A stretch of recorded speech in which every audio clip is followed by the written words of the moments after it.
de Dieu, le Père, le Fils et le Saint-Esprit. Éternel Dieu de toute bonté, mon Père céleste, Dieu de toute miséricorde, Dieu aimant. Ce matin, nous sommes venus ensemble auprès de toi dans ta maison. Nous sommes venus, Père, pour te dire merci. Merci pour ton assistance, merci pour ton aide, merci pour ton amour. Nous sommes venus ensemble aussi pour te célébrer, Père, pour te donner toutes nos louanges et nos adorations. Nous voulons, notre Dieu Tout-Puissant, célébrer ta splendeur. Nous voulons célébrer ta grandeur. Nous voulons célébrer, notre Dieu Tout-Puissant, toute ta dignité. Nous reconnaissons ton pouvoir, Père, d'un grand Dieu Tout-Puissant, le Créateur de tout et de tous. Nous voici humblement, notre Dieu Tout-Puissant, dans toute humilité, te dire que toi, tu mérites tout ce que nous avons. Parce que c'est toi qui nous l'as donné. Et ce matin encore, tu as voulu que nous puissions venir auprès de toi. Et tu nous reçois tels que nous sommes, hommes pécheurs, hommes transgresseurs, Père. Mais nous sommes venus sur cet autel de grâce déposer tous nos fardeaux. Notre Dieu Tout-Puissant, à retour, nous savons que toi, tu nous donnes le joug de notre Seigneur Jésus-Christ qui est doux et léger. Bénis chacun d'entre nous ici présents. Donne-nous ce dont nous avons besoin pour notre vie naturelle, mais encore plus spirituelle. Montre-nous les chemins, Père, que nous allons marcher, ce chemin qui nous amène vers notre but final, celui de rentrer dans le royaume de Dieu que toi tu prépares ensemble avec ton Fils Jésus-Christ. Dieu de toute miséricorde, ne regarde pas nos péchés, ne regarde pas toutes nos fautes, Père, mais nous sommes venus comme tes enfants que tu as choisis, justement par cette miséricorde, pour te célébrer, Père. Et nous te disons, Père d'amour, donne-nous ta parole, oins-nous par ton esprit en ce moment, Père, afin que nous puissions te comprendre et comprendre le message que tu nous envoies, cet évangile qui constitue finalement le socle de notre vie spirituelle. Bénis aussi nos frères qui ne sont pas ici présents. Bénis ceux qui sont restés pour rien, Père, aussi. Rallume encore une fois de plus la foi, la flamme de la foi dans leur cœur, pour qu'ils te reconnaissent, toi, le seul et l'unique vrai Dieu, et qu'ils viennent auprès de toi à chaque fois lorsque toi tu donnes ton appel. Console les malades et les attristés. Bénis Dieu d'amour tous ceux qui ont aussi besoin de venir auprès de toi, mais ils doutent encore. Sois au plus près de chacun d'entre eux, Père. Nous prions pour nos prédécesseurs dans la foi, nous prions pour nos apôtres et pour l'autel apostolique. Nous voulons être unanimes, Père. À travers la prière de nos apôtres, nous sommes couverts et nous le savons. Et ne cesse de demander que tu nous viennes en aide dans toutes nos communautés. Donne la foi et donne la joie dans chaque âme ici présente. Maintenant, Père, donne-nous mieux et plus que nous pouvons te demander en parole, exauce-nous, au nom de notre Seigneur Jésus-Christ. Amen. Amen. Mes chers bien-aimés, chers frères et sœurs, ce matin, nous avons la parole qui se trouve dans le livre des Actes des Apôtres, dans son chapitre 2, le verset 42. Il persévérait dans l'enseignement des apôtres, dans la communion fraternelle, dans la fraction du pain et dans les prières. Amen. Amen. Numéro 9. 9.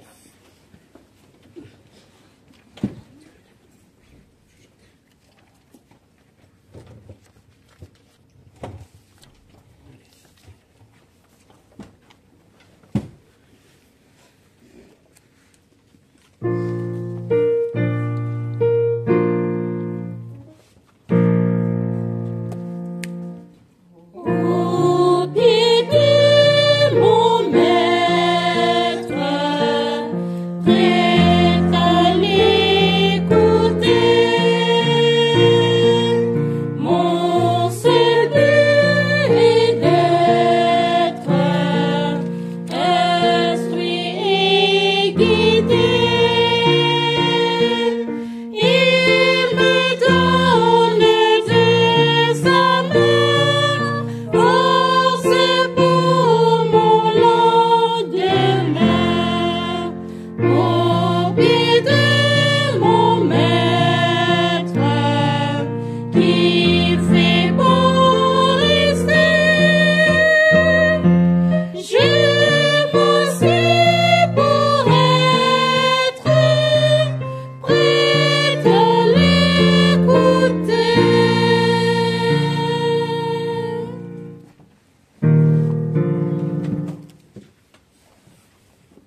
ce matin, nous sommes venus ensemble auprès de Dieu. Nous sommes venus lui témoigner aussi notre reconnaissance. Nous sommes venus lui témoigner qu'il est bon, qu'il est merveilleux pour nous d'être auprès de lui.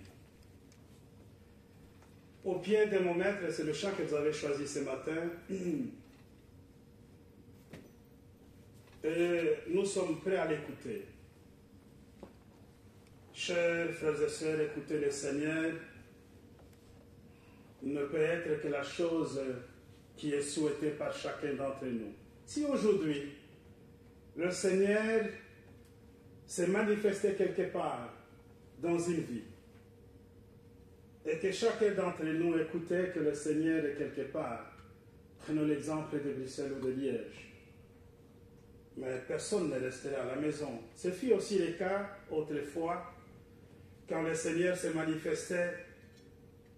En chaque lieu qu'il se retrouvait, il y a eu tout le temps le bousculade des malades, des gens qui nécessitaient une guérison, des gens qui étaient envoûtés, des gens qui étaient poursuivis par les démons.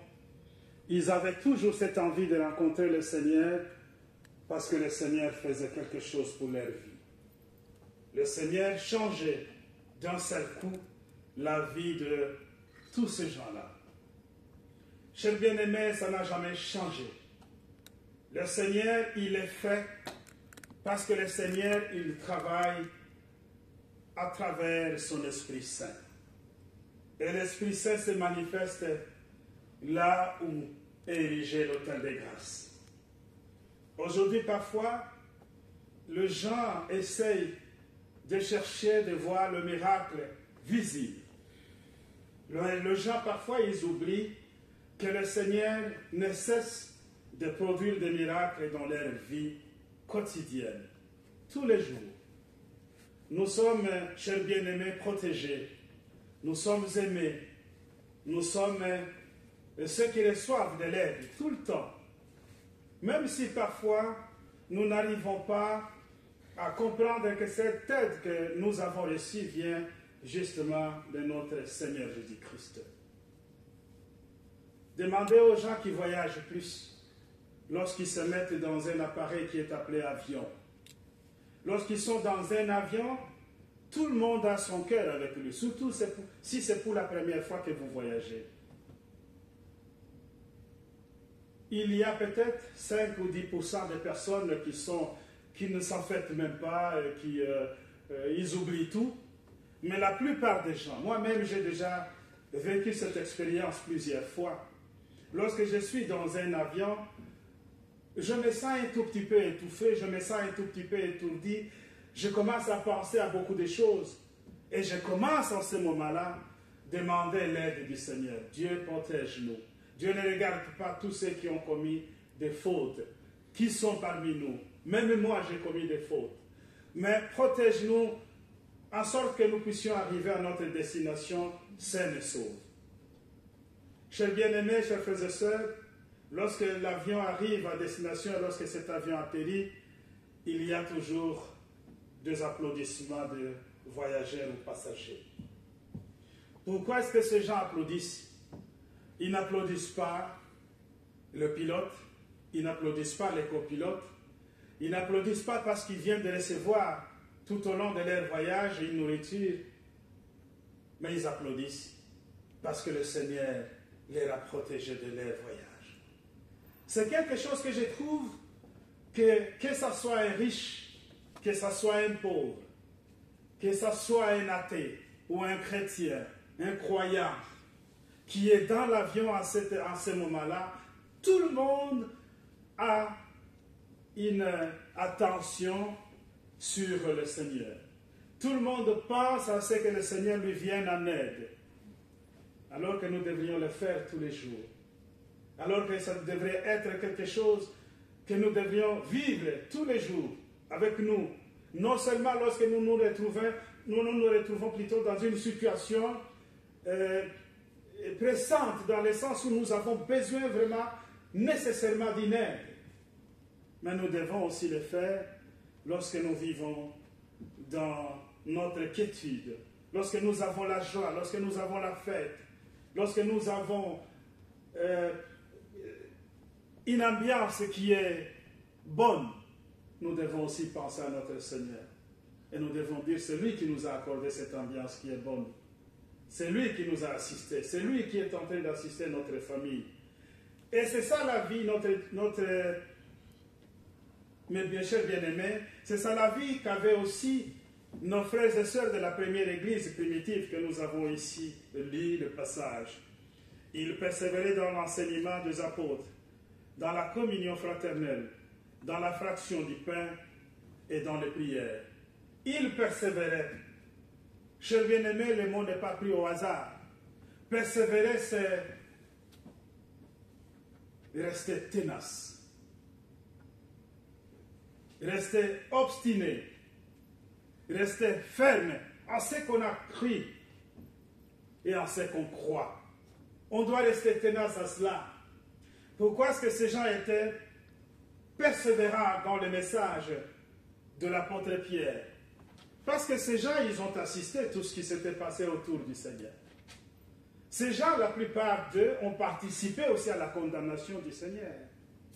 Parce que le vote était venu du peuple lorsque on a demandé entre les deux prisonniers, le Seigneur et Barnabas, qui on devait condamner. Les gens ont opté sur le Seigneur Jésus-Christ. Lui qui n'avait rien fait. Lui qui était innocent. Ces gens ont opté pour qu'il soit condamné. Et parmi ces gens-là, ce sont des gens qui ont écrit à la parole de l'apôtre Pierre. Ce sont des gens qui sont venus, qui ont vu le miracle de l'effusion du Saint-Esprit. Ce sont les gens qui ont assisté à la première prédication des apôtres et des frères qui avaient reçu le Saint-Esprit en forme de langue de feu. Et lorsqu'ils ont écouté la parole, chacun dans leur propre langue maternelle, nous l'avons déjà expliqué ici une fois, il y avait beaucoup de gens qui étaient là-bas, il y avait aussi des Africains, parce que l'Égypte a été citée. Et tous ces gens qui étaient en Jérusalem, ils ont écouté cette parole ces jours-là. Et ces gens ont posé la question de ce qu'il s'agissait. Et Pierre s'est mis debout. Et Pierre a prêché la bonne nouvelle. Pierre a prêché la repentance et le pardon. Pierre a voulu leur dire que c'est Jésus que vous avez condamné, celui que vous avez crucifié, celui qui a été enseveli et ressuscité des morts. C'est lui qui nous envoie le Saint-Esprit. Et c'est Saint-Esprit qui a fait en sorte que nous puissions parler, mais parler aussi en vos langues maternelles. Chers bien-aimés, chers frères et sœurs, il dit en ces mots, élevé par la droite de Dieu, il a reçu du Père le Saint-Esprit qui a été promis, et il a répandu. Comme vous le voyez et l'entendez, car David n'est point monté au ciel, mais il a dit lui-même, le Seigneur a dit à mon Seigneur, assieds-toi à ma droite, jusqu'à ce que je fasse de tes ennemis ton marchepied. Que toute la maison d'Israël sache donc avec certitude que Dieu a fait Seigneur et Christ Jésus que vous avez crucifié. Chers bien-aimés, chers frères et sœurs, Pierre est en train de dire à l'Assemblée que Dieu a fait Jésus est Seigneur, celui que vous avez crucifié. Le Seigneur que vous avez crucifié. Jésus que vous avez crucifié. Alors ces gens ici, ils ont compris qu'ils étaient du mauvais côté de l'histoire, qu'ils devraient justement prendre une décision qui devrait bouleverser leur vie. Ils devraient adhérer à la première communauté. Ils devaient venir dans leur repentance, accepter le Seigneur mais aussi accepter le pardon des péchés que le Seigneur avait tendu envers eux. Il leur a tendu la main. Chers bien-aimés, chers frères et sœurs, c'est la constitution de la première communauté. Et ces gens, tout en comprenant qu'ils viennent de commettre une erreur grave, et que malgré cette erreur grave qu'ils ont commise, de crucifier le Seigneur, mais le Seigneur leur a tendu la main, et le Seigneur leur a transformé en enfants de Dieu. Alors, ils ont dit, nous allons persévérer dans l'enseignement des apôtres. Nous allons rester dans la ténacité de cet enseignement. Nous allons nous obstiner dans cet enseignement. Jamais, mais au plus jamais nous allons retourner à faire le même mal que nous faisions avant. Alors, ils ont pris la grande décision de rester ensemble. C'est là où nous avons lu le passage qui dit « Dans la communion fraternelle ». Ils sont restés dans la communion fraternelle. Et cette communion, cela veut dire que chacun d'entre tous ces croyants de ce jour de la première communauté, ils se sont mis ensemble, ils ont commencé à partager leur vie ensemble. Mais qu'est-ce qui arrive alors maintenant? Parce que les gens sont ensemble, les gens ne vont plus au champ, les gens ne font plus la culture, les gens ne vont plus au marché pour vendre, les gens ne vont plus élever leurs bêtes. Qu'est-ce qu'ils vont faire? Alors, ici on nous dit que les riches vendaient leurs propriétés plutôt. Et ceux qui avaient aussi leurs biens en vendaient pour subvenir aux besoins de la communauté. La communauté qui vient d'être créée, la communauté qui vient d'être mise en place. Cette communauté qui donne justement les modèles de toutes les communautés dans le monde. Si aujourd'hui nous sommes une communauté, c'est parce que nous prenons l'exemple sur la communauté primitive qui a été créée ce jour-là. Mais il y a des choses qui n'ont pas continué jusqu'à nos jours. C'est celle de rester et partager les repas ensemble dans la communauté et ne pas retourner à la maison. Parce qu'ils ont vu, moi je crois peut-être qu'en cette époque aussi, ils ont mis une dose de l'humanité, ils ont dit, mais écoutez, si c'est comme ça, nous restons ensemble, personne ne retourne encore à la maison. Mais au fur et à mesure, je crois que le bien qu'ils avaient pouvait se terminer et la vie devenait difficile. Ils ne pouvaient pas tenir. C'est comme ça qu'ils sont retournés, même si la Bible ne nous l'explique pas. Chers bien-aimés, chers frères et sœurs, ils sont restés ensemble. Mais dans cette forme de rester ensemble, il y a d'abord l'amour qui doit primer. Il y a aussi le regard vers le prochain qui doit primer. Nous devons avoir de l'amour envers les autres. Ce que nous avons, parce que lorsque ces riches vendaient leurs propriétés, ils amenaient le bien pour pouvoir partager avec tout le monde. Parce que de continuer, si vous lirez, ils disent, ils étaient dans la communion fraternelle et dans la fraction du pain aussi. La fraction du pain, ça veut dire que le pain qui était disposé à eux, qu'ils devraient manger, était morcelé en parts égales, en parties égales. Ça veut dire que chacun d'entre ses frères recevait une part qui est égale à l'autre. Si c'est un pain qui pèse 1 kg ou 500 grammes, chacun d'entre eux recevait un pain de 500 grammes. C'est ça dans la fraction du pain. Mais ici, notre apôtre patriarche nous dit une chose. Il y a quelque chose de très important dans la fraction du pain que nous ne devons pas oublier. C'est aussi la Sainte Seine que nous recevons dans la maison de Dieu. C'est aussi dans la communion de cette Sainte Seine que nous partageons comme Église épouse. Nous nous préparons pour le jour du Seigneur et nous savons qu'ensemble, nous prenons une Sainte Seine qui est la même portion. Il n'y a pas un seul prêtre qui prend une grosse Sainte Seine et un enfant de Dieu qui prend une toute petite Sainte Seine. Nous avons la même portion. Ça montre aussi que nous sommes égaux. et que nous sommes des enfants de Dieu qui se partagent le bien du Seigneur ensemble dans l'égalité. Mais maintenant, il est question de nous regarder entre nous. Qu'est-ce que nous faisons dans ce que nous recevons, de ce que nous recevons du Seigneur? Parce que chacun d'entre nous reçoit la part égale, que ce soit dans la prédication, que ce soit dans l'enseignement des apôtres que nous avons aujourd'hui, que ce soit dans la fraction du pain. Tout ce que nous recevons tous à part égale. Qu'en faisons-nous avec? Parce que ceux qui prêchent, ceux qui vont chercher aussi les autres pour qu'ils viennent à l'église, ceux qui chantent dans la chorale, ceux qui font les bonnes œuvres à l'église, ceux qui nettoient l'église, ceux qui prient pour les autres, ils les font parce qu'ils ont aussi un cœur, parce qu'ils ont aussi une âme, parce qu'ils savent qu'ils doivent aussi participer à prier ou à travailler pour la communauté, qui est un bien commun de nous tous. Mais que faisons-nous?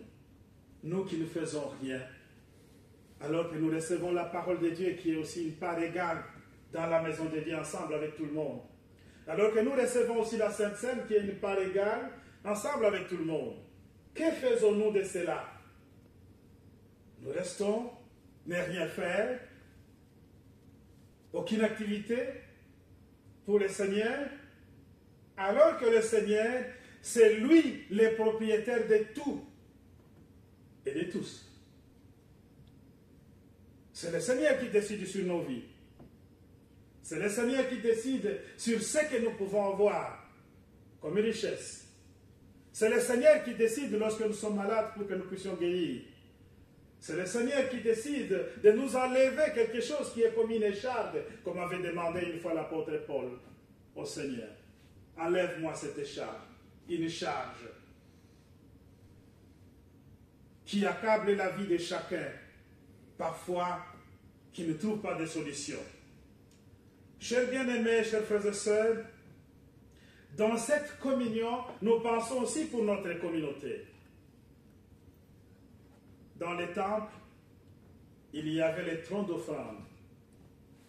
Et ces troncs étaient en forme d'une corne d'abondance. Une corne d'abondance, ça veut dire que lorsque les riches venaient avec leurs grosses pièces, ils mettaient dans les troncs d'offrande et ça tombait, ça faisait du bruit. Ding, dong, ding.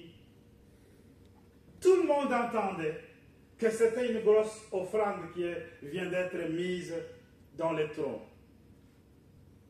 Mais une fois le Seigneur s'est tenu devant les troncs d'offrande, le Seigneur a vu une petite veuve, pauvre, avec une pièce. Et cette petite veuve a mis sa petite pièce dans les troncs d'offrande, qui n'a même pas créé du bruit, qui a fait...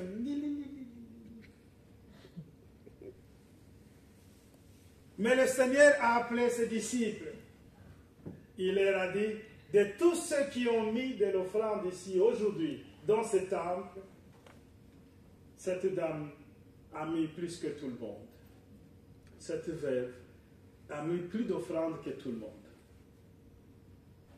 Le riche était un tout petit peu furieux. Mais l'explication est claire.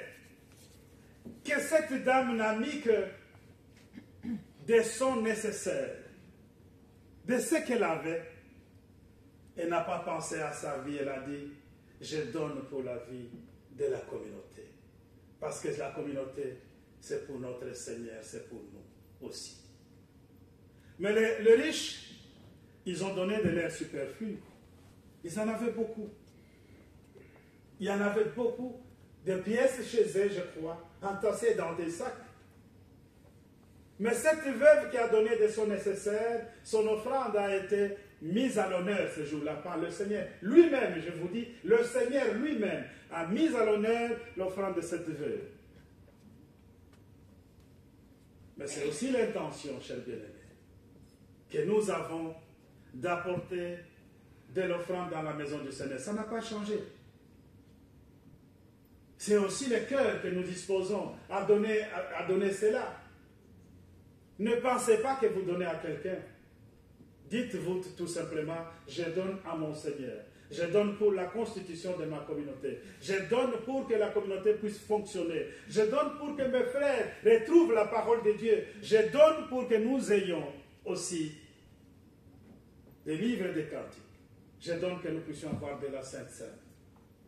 Je donne pour que nous puissions avoir des bancs pour s'asseoir dans la communauté. Et pour les autres aussi, dans les autres communautés que nous ne connaissons pas.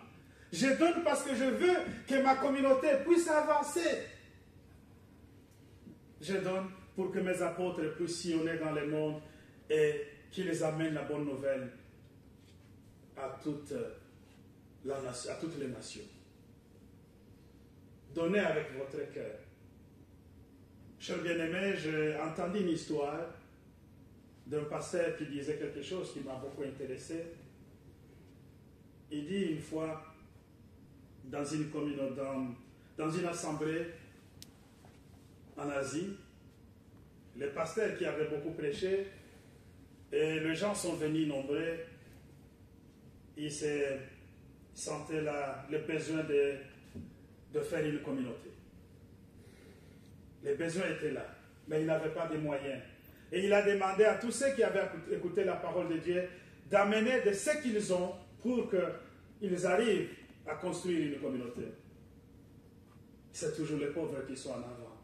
Une dame pauvre est venue avec son bol et sa cuillère. Il donne au pasteur, il dit, je n'ai que ce bol et je n'ai que cette cuillère, sur lequel ce bol je mange mon riz. Mais je peux m'en passer de ce bol.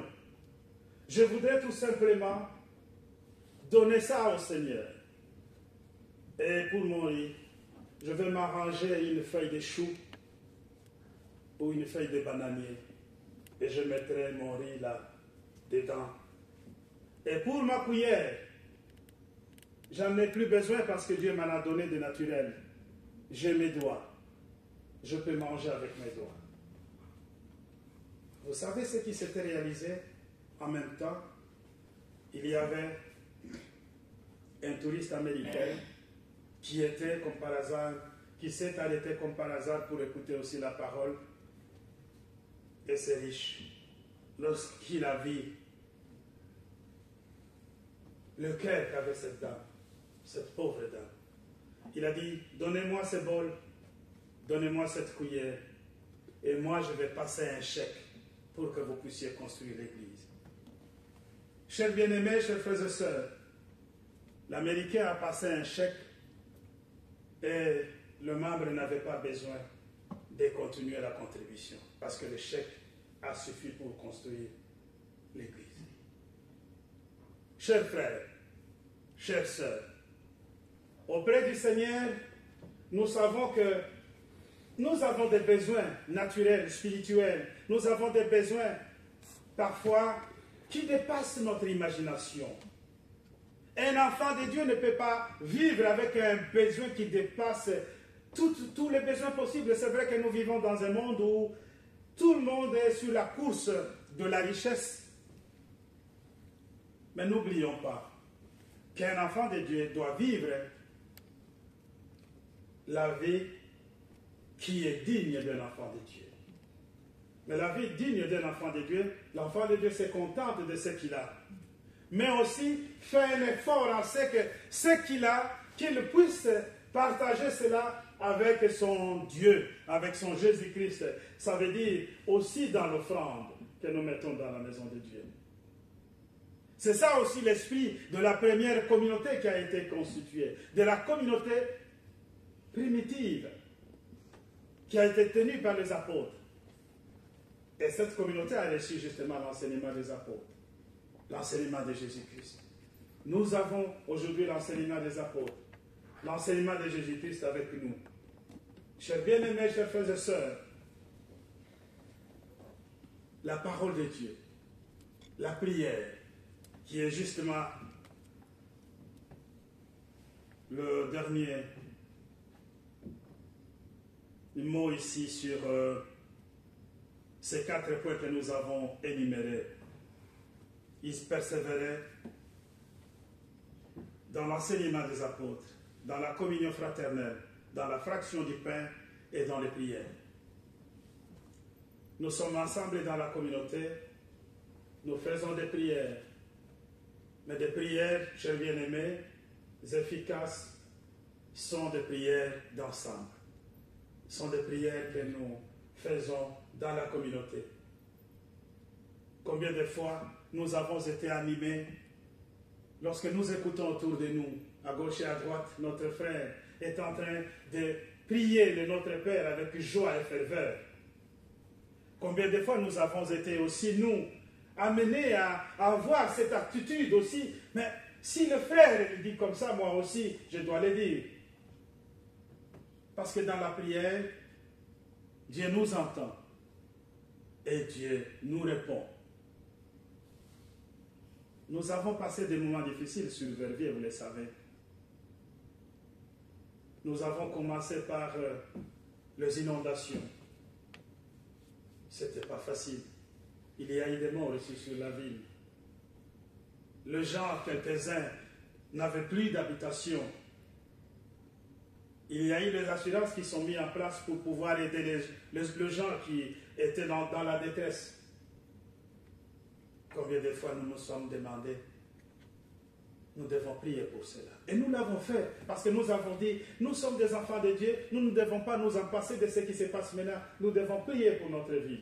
Et nous l'avons fait. De cela a été suivi aussi par le Covid, qui a balayé complètement beaucoup de nos frères et sœurs qui sont partis dans le monde au-delà. Dieu nous a écoutés. Dieu nous a dit, je suis avec vous tous les jours jusqu'à la fin du monde. Je vous assisterai.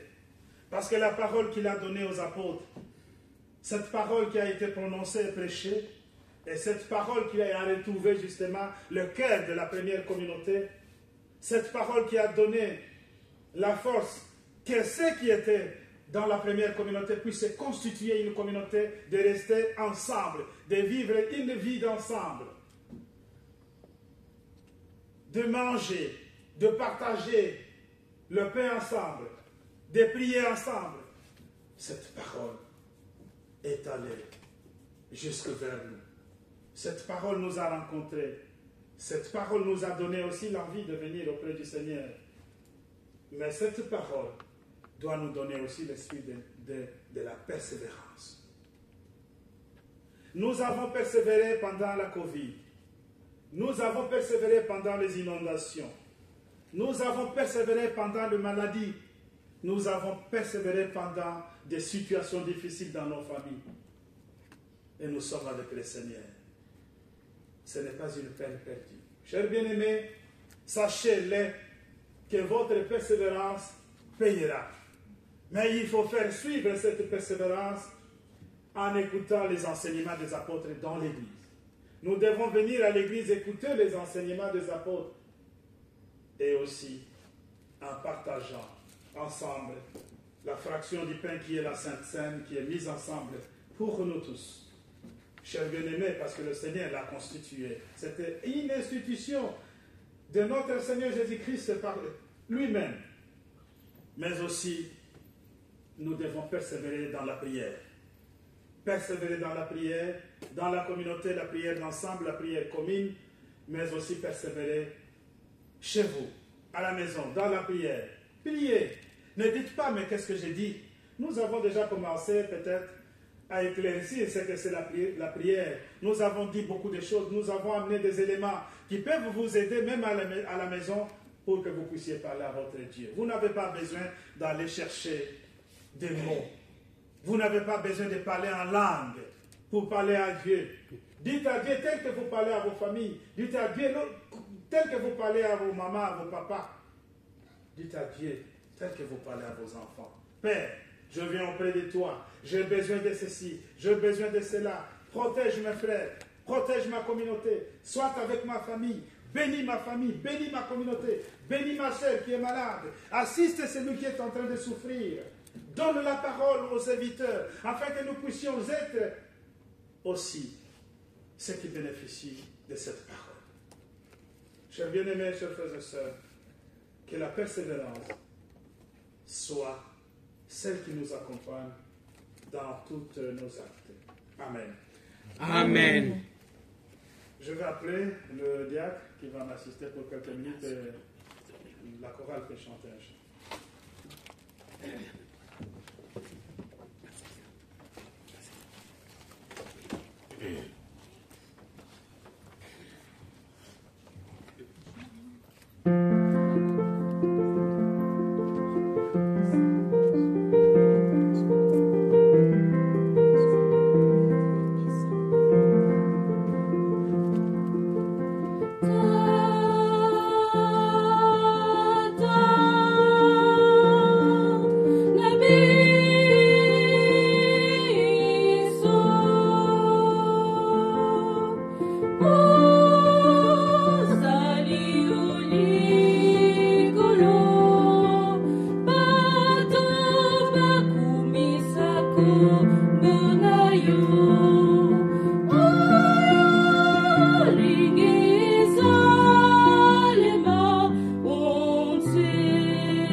Merci, cher prêtre, pour cette belle prédication qui nous rappelle de la première Église, l'Église primitive, qui a été instaurée par notre Christ à travers Pierre. Merci, mes frères et sœurs, pour votre présence ce matin. Cette présence qui vient tout justement confirmer ce que nous avons appris dans la parole de ce matin sur la communion. En se retrouvant ensemble tous les dimanches, le mercredi, ici dans la maison du Père, nous entrons en communion entre nous, donc les uns et les autres, mais plus important aussi envers notre Dieu. Nous avons ici entendu dans la parole de ce matin qu'à la naissance de l'Église, la première Église primitive, les gens à cette époque-là vivaient en communion, en partageant tout ce qu'ils avaient comme bien, comme possibilité, nourriture et tout ce qui s'ensuit. Mais au jour d'aujourd'hui, nous vivons cette communion de la même manière, mais pas en se partageant les foufous, la chikwan tous les dimanches, mais en se partageant la parole, donc l'évangile, ici l'évangile que notre apôtre patriarche nous envoie à chaque service divin, parce qu'ici nous avons entendu que l'apostolité est le caractère principal de notre Église, l'Église apostolique, parce que les enseignements viennent des apôtres. Nos apôtres ne peuvent pas se déplacer tout le temps, tous les jours, venir donner des enseignements, mais ils nous envoient des paroles, des enseignements que nous partageons avec la communauté à chaque service divin. Dans ce partage, effectivement, nous nous réunissons, donc nous entrons en communion, et cette communion est chaque fois scellée par le partage de la Sainte Seine. Cette Sainte Seine à travers laquelle le Christ nous fortifie en lui. Nous avons besoin d'être fortifiés. Nous avons besoin de, tous les jours, de manger pour rester en bonne santé, avoir de la force, de l'énergie. En partageant la Sainte Seine, nous sommes fortifiés dans la parole et nous balisons les chemins pour la vie éternelle. Nous avons aussi un autre élément très important dans notre communion, c'est la prière. La prière, la Bible nous dit que la prière personnelle est importante. C'est le moment où, personnellement, nous conversons avec notre Père, Dieu Tout-Puissant. Nous lui présentons toutes nos doléances et surtout, nous lui témoignons notre gratitude envers tous ses bienfaits. Cependant, quand nous prions ensemble dans un service divin, toutes nos prières convergent vers effectivement le bon Dieu, mais avec donc un autre travers.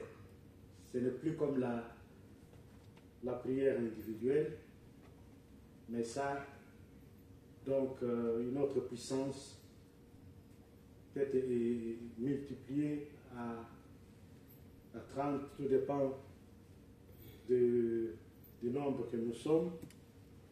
Et ça, quand même, un écho. Je prends par exemple un exemple tout à fait classique. Donc, dans une entreprise, si un seul employé va demander au chef, à son responsable, une tasse de café, bien sûr, par l'humanité, il peut partager un café avec lui. Souvent, bon, ils ont une cafetière dans les bureaux. Mais si l'ensemble des employés, tous ensemble, vont vers les chefs, réclamer effectivement les cafés tous les matins, et le chef généralement répond à cette demande en installant un distributeur de café dans l'entreprise. Ça veut dire que le fait d'être ensemble est une force, comme on dit, l'union fait la force. Et c'est pour cela qu'il est très important de chaque fois participer au service divin, parce que c'est le moment où vraiment notre communion et nous convergeons vers le Christ, et nous pouvons obtenir encore plus des bienfaisances et des bontés de sa part. Au nom puissant de Jésus-Christ, notre Sauveur, notre Père. Amen. Soyons toujours ensemble, même dans la prière, et que cela nous fera une grande force. Si nous pouvons récapituler, chers bien-aimés, ce que nous avons ici entendu, on a parlé, il persévérait dans l'enseignement des apôtres. C'est l'évangile que les apôtres annoncent jusqu'au jour d'aujourd'hui, et nous devons être persévérants en cela, et nous devons retenir que la persévérance doit continuer aussi dans la communion fraternelle, le vivre ensemble, mettre tout le bien, mais cela n'a pas fonctionné en notre temps, vous le savez, mais le bien que nous mettons ensemble, ce sont des prières que nous faisons ensemble dans cette communion, mais aussi la Sainte Seine que nous recevons de la part, on peut dire, du Seigneur Jésus-Christ, parce que c'est lui qui a institué la Sainte Seine. Donc, dans la fraction du Père, mais aussi dans la prière, dont nous devons continuer aussi à prier. Mais quels étaient les effets escomptés de cette première communauté qui est appelée la communauté primitive? Chers bien-aimés, vous verrez que ici on dit au temple ils rompaient les pains dans les maisons et prenaient leur nourriture avec joie et simplicité de cœur, louant Dieu et trouvant grâce auprès de tout le peuple. Et le Seigneur ajoutait chaque jour à l'Église ceux qui étaient sauvés. Ça veut dire que de par ces comportements, il y avait toujours des gens qui affluaient l'Église, des gens qui venaient, qui rentraient et qui acceptaient le Seigneur. Vous le savez que ces gens-là, ils n'étaient pas faciles, mais ils ont vu autre chose. Ils ont compris que le Seigneur existait justement dans la communion de la communauté primitive. C'est comme ça qu'ils venaient et ils rentraient à l'Église et ils restaient ensemble avec les autres. Chers bien-aimés, chers frères et sœurs, la communion, le partage du pain, c'est ce que nous faisons aussi en ce moment avec la Sainte Seine. Pour cela, nous chantons les cantiques 270.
Notre Père qui es aux cieux, que ton nom soit sanctifié, que ton règne vienne, que ta volonté soit faite sur la terre comme au ciel.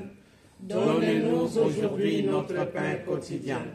Pardonne-nous nos offenses, comme nous pardonnons à ceux qui nous ont offensés. Ne nous induis pas en tentation, mais délivre-nous du mal.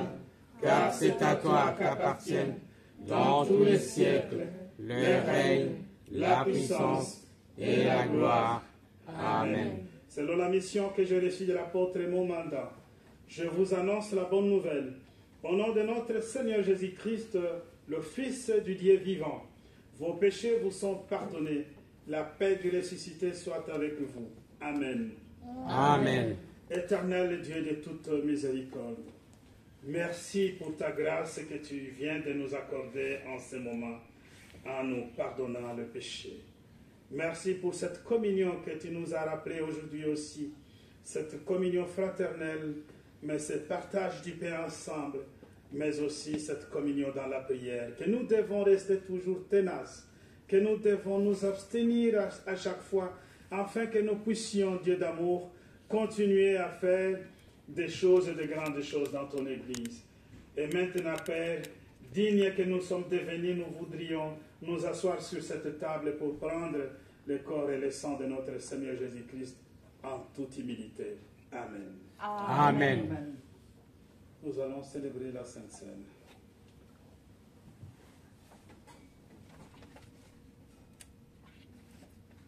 Prions. Au nom de Dieu le Père, le Fils et le Saint-Esprit, je consacre le pain et le vin pour la Sainte Seine et je dépose le sacrifice unique de Jésus-Christ valable en toute éternité. Car le Seigneur prit du pain et du vin, rendit grâce et dit, « Ceci est mon corps qui est donné pour vous.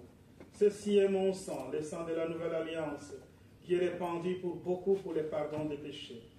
Mangez et buvez, faites ceci en mémoire de moi. Car toutes les fois que vous mangez ce pain et que vous buvez ce vin, vous annoncez la mort du Seigneur jusqu'à ce qu'il revienne. Amen. Amen. Le corps et le sang de Jésus sont donnés pour toi. Amen.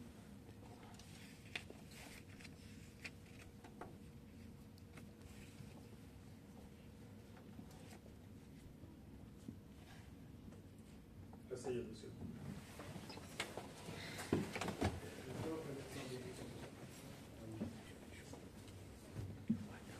Pour la Sainte Seine, nous allons chanter les cantiques 286 et la communauté est invitée à participer à la Sainte Seine.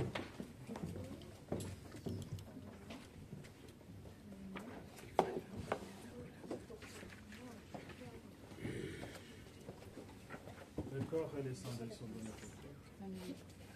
Le corps et le sang de Jésus sont donnés pour toi. Le corps et le sang de Jésus sont donnés pour toi. Amen. Le corps et le sang de Jésus sont donnés pour toi. Le corps et le sang de Jésus sont donnés pour toi. Le corps et le sang de Jésus sont donnés pour toi. On va chanter. Le corps et le sang de Jésus sont donnés pour toi. Le corps et le sang de Jésus sont donnés pour toi. Le corps et le sang de Jésus sont donnés pour toi. Le corps et le sang de Jésus sont donnés pour toi.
Éternel Dieu Tout-Puissant, mon Père Céleste, en ces moments, il nous reste que te dire merci. Merci pour cette journée. Merci pour cette heure bénie que tu nous as donnée dans ta maison.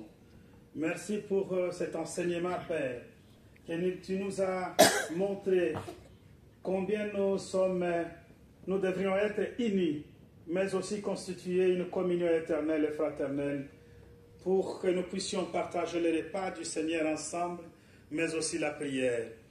Dieu d'amour, donne-nous cette envie mais aussi fortifie nos cœurs à travers cette parole que nous avons reçue ce matin. Nous prions pour nos frères qui n'ont pas été ensemble avec nous. Nous demandons, Père, que tu puisses les assister à chaque lieu où ils se trouvent. Bénis notre Dieu Tout-Puissant, nos jeunes. Bénis toutes nos mamans, bénis nos papas. Bénis tes serviteurs ici présents aussi, notre Dieu Tout-Puissant. Sois au plus près de ceux qui sont malades, Dieu d'amour, assiste-les.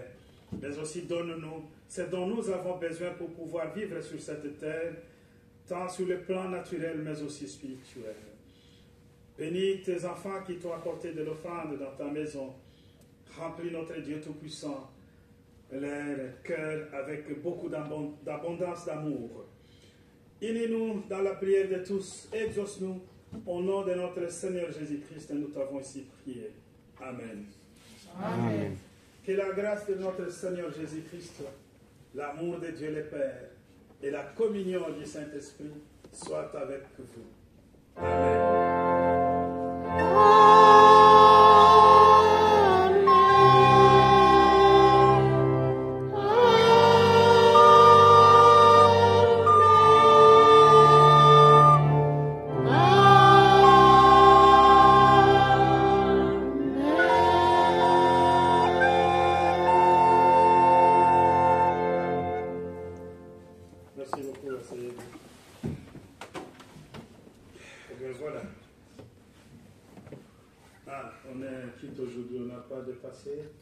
D'ailleurs, on n'est même pas 5, on a commencé à 5, c'est ça que je fais d'accord. 7. Ouais. Et on est quelle heure maintenant? 10.